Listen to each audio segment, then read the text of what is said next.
আসন্ন ফিফা বিশ্বকাপ ঘিরে যুক্তরাষ্ট্রে অনুষ্ঠিত হতে যাওয়া ইরানের ম্যাচগুলোকে নিয়ে অভিনব নিরাপত্তা ব্যবস্থা গ্রহণ করবে ওয়াশিংটন। চলতি বছরের ফেব্রুয়ারি থেকে দেশ দুটি একটি রক্তক্ষয়ী যুদ্ধে জড়িয়ে আছে।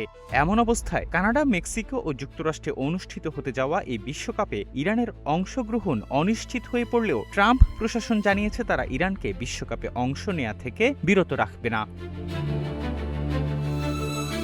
আল জাজিরার প্রতিবেদনে বলা হয়, যুক্তরাষ্ট্রের লস অ্যাঞ্জেলস স্টেডিয়ামে ইরানের 3টি গ্রুপ পর্বের ম্যাচের 2টি অনুষ্ঠিত হবে। লস অ্যাঞ্জেলস কাউন্টির শেরিফ রবার্ট লুনা জানান, এসব ম্যাচকে কেন্দ্র করে নিরাপত্তা সদস্যদের সংখ্যা বাড়ানো হবে এবং কর্তৃপক্ষ স্টেডিয়াম ও ফ্যান জোনের কাছাকাছি সম্ভাব্য প্রতিবাদ ও অন্যান্য কার্যক্রম পর্যবেক্ষণ করবে।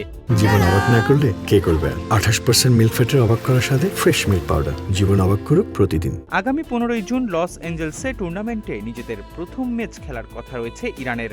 অঞ্চলটিতে ইরানের বাইরের সবচেয়ে বেশি সংখ্যক ইরানি বসবাস করে থাকে। এবারের বিশ্বকাপে ইরানের 3টি গ্রুপ পর্বের ম্যাচের সবগুলোই অনুষ্ঠিত হবে যুক্তরাষ্ট্রে।